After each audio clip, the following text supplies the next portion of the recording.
Assalamualaikum warahmatullahi wabarakatuh. Perkenalkan saya Arna Mutmainah Putri Makfirah dengan NIM 230511664.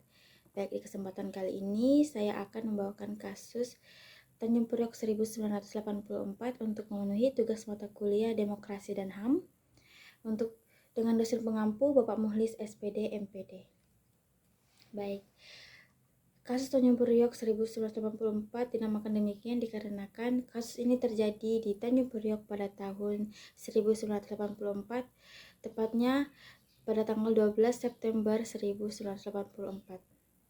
Sebelum masuk ke poin inti pembahasan ini, izinkan saya membaca rumusan masalah yang akan kita bahas hari ini, yaitu bagaimana latar belakang historis dan sosiopolitik yang melatar belakangi terjadinya kasus Tanjung Priok 1984. Selanjutnya, bagaimana kronologi peristiwa tragedi Tanjung Priok itu terjadi. Yang ketiga, mengapa kasus Tanjung Priok dikategorikan sebagai pelanggaran HAM berat dan undang-undang apa saja yang dilanggar. Dan juga bagaimana perkembangan kasus Tanjung Priok dari masa ke masa, apakah kasus ini telah terselesaikan dengan adil bagi para korban. Baik, yang pertama yaitu latar belakang historis dan sosiopolitik tragedi kasus Tanjung Priok 1984. Salah satu pilar utama dari masalah ini ialah pemberlakuan asas tunggal Pancasila, yang dalam praktiknya kebijakan ini mewajibkan semua organisasi masyarakat dan partai politik untuk berasaskan Pancasila. Meskipun bertujuan untuk menyatukan ideologi bangsa, dalam praktiknya seringkali digunakan untuk membungkam perbedaan pendapat dan juga menyingkirkan penafsiran agama yang dianggap tidak sejalan dengan rezim pemerintahan. Hal inilah yang menimbulkan ketegangan di antara masyarakat, terutama bagi kelompok muslim yang merasa hak-hak beragama dan berekspresi mereka dicabut atau dibatasi oleh pemerintah. Selanjutnya ialah kebijakan keamanan nasional. Dalam kasus Tanjung Priok 1984, militer memiliki peran dominan dalam menjaga stabilitas politik, yang seringkali menggunakan tindakan represif untuk menumpas setiap bentuk perbedaan dan protes dari masyarakat. Selanjutnya ialah kesenjangan sosial dan ekonomi. Tanjung Priok berada di wilayah Jakarta Utara, merupakan salah satu sektor perekonomian penting di Indonesia. Ini ditandai dengan wilayah tersebut memiliki demografi penduduk yang cukup padat dikarenakan sebagian besar warganya bekerja di pelabuhan Tanjung Priok. Memasuki awal tahun 1980-an, Indonesia dihantam oleh krisis akibat anjloknya harga bahan bakar minyak dunia, yang membuat aktivitas di Tanjung Priok ikut terganggu. Pemerintah pun mengambil tindakan dengan menaikkan harga bahan bakar minyak dengan melalui keputusan Presiden nomor 1 tahun 1982 yang isinya harga bahan bakar minyak dinaikkan 60% dari harga semula. Hal ini kemudian membuat warga masyarakat menjadi panik sehingga berujung pada naiknya harga-harga barang. Tidak hanya itu, beberapa tarif listrik dan juga angkutan umum ikut naik imbas dari harga bahan bakar minyak yang melambung tinggi. Selain itu, pemerintah juga membatalkan berlabuhnya 200 kapal setiap harinya yang membuat daya serap tenaga kerja di pelabuhan Tanjung Priok ikut menurun. Kondisi ini ditambah dengan pemaksaan asas tunggal Pancasila yang menimbulkan kritik luas dan juga keresahan di kalangan masyarakat. Mereka tidak hanya mengkritik pemerintah dalam mengatur perekonomian negara, namun juga terhadap kebijakan asas tunggal Pancasila yang membuat kelompok-kelompok Islam semakin tersingkirkan. Selanjutnya, ketegangan aparat dan masyarakat sipil. Kondisi ini atau insiden ini terjadi di tengah meningkatnya ketegangan antar pemerintah dan juga komunitas muslim di beberapa daerah. Baik, kita masuk ke poin kronologi peristiwa kasus Tanjung Priok 1984. Pemicu langsung insiden ini adalah peristiwa di Musola As-Saadah, Jalan Sindang, Koja, Tanjung Priok. Banyak warga mulai menyampaikan kritik terhadap pemerintahan Orde Baru. bahkan melalui ceramah-ceramah di masjid. Kritik yang disampaikan tidak hanya berfokus pada bagaimana pemerintah mengelola perekonomian, tapi juga menyoroti kebijakan asas tunggal Pancasila yang dinilai mengesampingkan kelompok-kelompok Islam. Selain lewat ceramah, bentuk protes juga dilakukan dengan menampilkan pamflet-pamflet di masjid. Salah satu contohnya ialah penempelan pamflet di sekitar lingkungan Musola As-Sa'adah. Yang menarik perhatian aparat karena isi pamfletnya yang mengkritik pemerintahan. Nah, pada tanggal 7 September 1984, Sersan 1 atau Sertu Hermanu mendatangi atau melewati Musola As-Sa'adah dan Hermanu mendapati adanya pamflet-pamflet yang dipasang di sekitar Musola As-Sa'adah. Hermanu pun mendatangi Ahmad Syahi selaku pengurus masjid untuk menyuruh Ahmad Syahi untuk mencabut pamflet-pamflet yang tertempel, dan dia juga melarang untuk menempel pamflet serupa karena dianggap sebagai mengaruhi pengaruh opini publik. Keesokan harinya, 8 September 1984, Hermanu masih mendapati pamflet tersebut masih terpasang di sekitar masjid. Hermanu pun naik pitam dan menodongkan pistolnya ke arah warga. Tak hanya sampai situ, Hermanu masuk ke dalam masjid untuk mencari pamflet yang tersisa dan juga sayangnya masih menggunakan sepatu tidak melepasnya masuk ke dalam musola. Tindakan ini dianggap sebagai pelecehan dan penistaan terhadap simbol negara Islam oleh warga setempat. Massa pun marah dan meminta pertanggungjawaban dari Hermanu. Selanjutnya, pada 10 September 1984, masyarakat semakin tegang. Untuk meredakan ketegangan tersebut, Ahmad Syahi bersama Syarifuddin Rambe mendatangi Hermanu untuk menyelesaikan masalah secara damai. Hermanu pun datang bersama Sertu Rahmat, namun ia menolak untuk meminta maaf dikarenakan dengan alasan ia adalah petugas yang bertugas untuk menjaga keamanan dan ketertiban wilayah tersebut. Hermanu mulai kehilangan kesabaran akibat terus didesak. Sementara itu, warga yang mengetahui keberadaan Hermanu ikut menghadang secara paksa. Amarah masyarakat terhadap Hermanu semakin memuncak hingga situasi semakin keruh. Bahkan masyarakat membakar sepeda motor milik Hermanu yang terparkir di depan tempat pertemuan tersebut. Nah, kondisi ini membuat suasana semakin tegang dan akhirnya membuat pertemuan tersebut terpaksa dibubarkan. Namun, secara tiba-tiba, aparat dari Markas Komando Distrik Militer atau Kodim 0502 Jakarta Utara datang ke lokasi pertemuan tersebut dan menangkap 4 orang yang hadir di pertemuan tersebut. Di antaranya ialah Syarifuddin Rambe dan Syahwan Sulaiman. Selain itu, Muhammad Nur ditangkap karena diduga membakar sepeda motor milik Hermanu. Dan yang terakhir, pengurus musola Ahmad Syahi ditangkap karena dianggap sebagai pihak yang menggerakkan massa. Penangkapan ini dilakukan setelah adanya laporan dari Hermanu tentang penggerakan massa dan juga pembakaran sepeda motor miliknya oleh warga di musola tersebut. Situasi yang semakin memanas dikarenakan penangkapan ini dilakukan tanpa prosedur yang jelas dan juga terkesan sewenang-wenang oleh aparat keamanan. Selanjutnya, pada tanggal 11 September 1984, penangkapan ini memicu kemarahan warga, sehingga beberapa warga yang dipimpin oleh Amir Biki, salah satu seorang pemimpin dari Forum Studi dan Komunikasi 66, mendatangi Kodim 0502 untuk meminta kebebasan 4 warga Tanjung Priok tersebut. Namun, usaha mereka tidak membuahkan hasil karena pihak militer beranggapan bahwa keempat orang tersebut berbahaya jika dilepaskan. Selanjutnya, pada tanggal 12 September 1984, tuntutan warga Tanjung Priok yang tidak dikabulkan, kemudian mengadakan ceramah yang dipimpin oleh Amir Biki pada pukul 19.30 atau jam setengah 8 malam waktu setempat.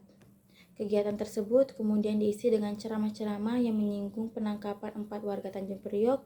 Tidak hanya itu, juga mereka menyinggung tentang kelompok Islam yang semakin tersingkirkan oleh pemerintahan Orde Baru. Pengeras suara sengaja dipasang dan dikeraskan volumenya mengarah ke markas Polres Jakarta Utara. Amir Biki menyatakan bahwa jika keempat tahanan tidak dibebaskan dalam waktu yang ditentukan, massa akan bergerak menuju Kodim 0502 Jakarta Utara untuk menuntut kebebasan 4 warga mereka.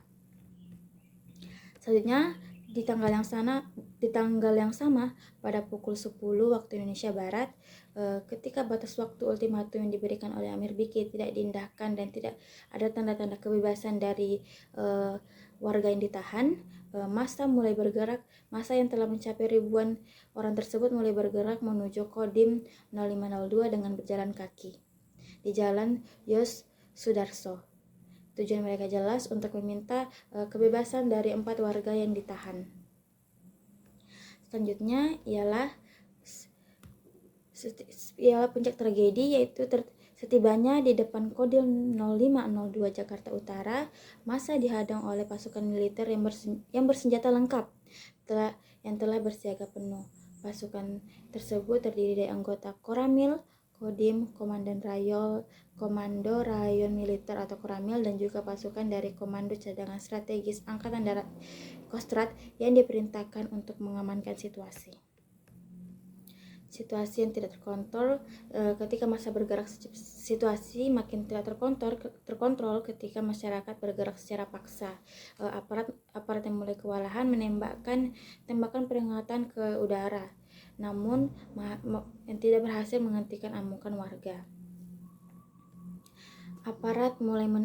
Akibat dari itu, aparat mulai menembakkan tembakan ke arah tanah, yang membuat beberapa warga banyak yang terluka kakinya karena tembakan tersebut.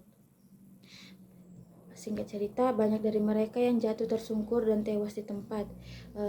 Banyak korban yang luka-luka dan tidak mendapatkan penanganan medis yang layak dan segera. Setelah penembakan mereda, suasana menjadi mencekam. Banyak korban tewas yang langsung diangkut oleh truk-truk militer. Komnas HAM dalam penyelidikan selanjutnya bahkan mengidentifikasi adanya kuburan massal korban tragedi Tanjung Priok. Selain itu, orang yang ditangkap dan ditahan selama masa penahanan, banyak korban yang mengaku mengalami penyiksaan mental dan fisik oleh aparat keamanan. Baik, selanjutnya kita masuk ke perkembangan kasus dan evaluasi keadilan. Pada era reformasi, pasca tumbangnya Orde Baru membuka ruang bagi pengungkapan kebenaran dan penegakan HAM. Pada tahun 2000, pembentukan Komisi Penyelidikan Pelanggaran HAM atau KPP HAM Tanjung Priok oleh Komnas HAM dibentuk. Komnas HAM melakukan penyelidikan yang intensif dan merekomendasikan kasus ini sebagai pelanggaran HAM berat. Selanjutnya, pada tahun 2003 dan 2004, pembentukan Pengadilan HAM ad hoc Tanjung Priok yang didasarkan pada Undang-Undang Nomor 26 Tahun 2000 untuk mengadili para pelaku. Sejumlah perwira militer dan polisi, termasuk Mayor Jenderal Pranowo dan Mayor Jenderal Srianto, didakwa akibat diduga perbuatan mereka. Selanjutnya, pada tahun 2005, Pengadilan Tinggi Jakarta membebaskan para terdakwa via banding, dan Mahkamah Agung pada tahun 2006 menolak kasasi jaksa, menyatakan kejadian tersebut bukan termasuk pelanggaran HAM berat karena korban dianggap bersenjata pada saat itu. Selanjutnya, pada tahun 2006 sampai 2020, kasus ini macet. Berkas Komnas HAM yang diserahkan tidak ditindaklanjuti oleh Kejaksaan. Mahkamah Agung pun menutup pengadilan ad hoc pada tahun 2006. Selanjutnya pada tahun 2003 tepat peringatan 39 tahun kasus Tanjung Priok 1984, Amnesty menyerukan penyelidikan ulang yang konkret, dan juga Komnas HAM menyatakan bahwa kasus Tanjung Priok 1984 belum masuk ke dalam 12 kasus HAM berat negara. Dan juga pada tahun ini, tahun 2025, Kontra S dan juga organisasi lain mengecam rencana pemberian gelar kepada Pahlawan Nasional Soeharto karena mengabaikan pelanggaran HAM berat masa lalu termasuk Tanjung Priok. Nah, pertanyaannya, apakah masalah ini sudah terselesaikan dengan adil bagi para korban? Meskipun pengadilan HAM ad hoc dibentuk, sebagian besar pelaku yang bertanggung jawab atas komando yang mereka berikan tidak pernah dihukum dan divonis bebas pada tingkat kasasi. Hal ini menimbulkan persepsi bahwa keadilan belum ditegakkan bagi para korban. Komnas HAM telah berulang kali merekomendasikan kasus ini kepada Kejaksaan Agung untuk diselesaikan, namun seringkali menemukan hambatan pada tingkat penyelidikan dan penuntutan, sehingga saat ini kasus Tanjung Priok masih termasuk ke dalam daftar kasus pelanggaran HAM berat masa lalu yang belum terselesaikan dan diusut tuntas oleh Kejaksaan Agung. Selanjutnya ialah klasifikasi Tanjung Priok sebagai pelanggaran HAM berat dan dasar hukum apa saja yang dilanggar. Dalam tragedi Tanjung Priok, unsur-unsur yang dipenuhi ialah serangan yang meluas dan sistematis. Penembakan terhadap warga sipil menunjukkan bahwa adanya penggunaan kekuatan yang berlebihan dan tidak proporsional oleh aparat negara. Dan juga selanjutnya ialah dilakukan oleh aparatur pemerintah. Pelanggaran HAM berat ini secara jelas dilakukan oleh aparat pemerintahan seperti personel militer dari berbagai satuan seperti Babinsa, Koramil, Kodim, dan Kostrat, serta turut didukung oleh aparat kepolisian. Mereka adalah pihak yang terlibat langsung dalam insiden pemicu, penangkapan tokoh masyarakat, hingga penembakan brutal terhadap warga sipil yang mengakibatkan banyak korban jiwa dan luka-luka, dan serta juga penghilangan paksa. Beberapa perwira militer seperti Sersan II Hermanu yang terlibat dari insiden di awali masjid, dan Mayor Jenderal Srianto yang merupakan komandan lapangan yang menjadi figur kunci yang perannya terungkap dalam penyelidikan. Selanjutnya ialah ditunjukkan terhadap warga sipil. Korban adalah warga sipil yang berunjuk rasa di depan Kodim 0502. Selanjutnya ialah adanya perintah dan komando, adanya senjata yang digunakan untuk menembak massa, dan juga adanya keterlibatan TNI atau Polri terutama di Kodim, Koramil, dan Kostrat. Baik. Hal-hal itulah yang menjadi ciri dan dapat dikategorikan sebagai pelanggaran HAM berat yang dilakukan oleh aparatur pemerintahan. Selanjutnya ialah peristiwa Tanjung Priok melanggar instrumen HAM berat, HAM nasional dan internasional yang harusnya dihormati oleh negara. Beberapa undang-undang dilanggar ialah Undang-Undang tahun 1945 pasal 28A yaitu hak untuk hidup, pasal 28G hak untuk perlindungan diri sendiri, keluarga, kehormatan, martabat, dan harta benda. Selanjutnya ialah pasal 28I hak untuk tidak disiksa. Selanjutnya ialah undang-undang yang dilanggar yaitu Undang-Undang Nomor 39 Tahun 1999 tentang hak asasi manusia, dan juga Undang-Undang Nomor 26 Tahun 2000 tentang Pengadilan Hak Asasi Manusia. Dan yang terakhir ialah Kovenan Internasional tentang Hak-Hak Sipil dan Politik yaitu ICCPR. Meskipun Indonesia meratifikasi ICCPR pada tahun 2006, prinsip-prinsip yang terkandung di dalamnya yaitu seperti hak hidup, larangan penyiksaan, dan hak atas kebebasan dan keamanan pribadi adalah norma hukum internasional yang berlaku umum. Tapi pada kasus ini terdapat pelanggaran pada hak-hak tersebut yang sudah merupakan pelanggaran prinsip dasar HAM universal. Baik, itulah hak-hak undang-undang yang dilanggar. Selanjutnya yaitu kesimpulan.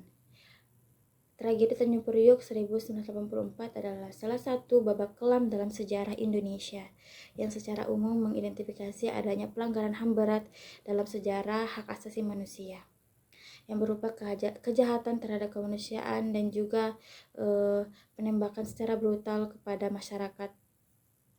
Latar belakangnya adalah kebijakan represif Orde Baru yang menentang terhadap kritik dan juga perbedaan pandangan masyarakat, terutama dari kelompok keagamaan yang dinilai tidak sejalan dengan arah pemerintahan saat itu. Kronologi peristiwa menunjukkan serangkaian insiden yang memuncak pada penggunaan kekerasan militer yang berlebihan terhadap warga sipil dan juga mengakibatkan banyak korban jiwa dan luka-luka. Meskipun upaya HAM melalui pengadilan HAM ad hoc dilakukan pasca reformasi, keadilan belum sepenuhnya tercapai sampai saat ini. Banyak pelaku utama tetap bebas dari hukuman dan proses rehabilitasi kepada korban keluarga sampai saat ini masih tidak memuaskan.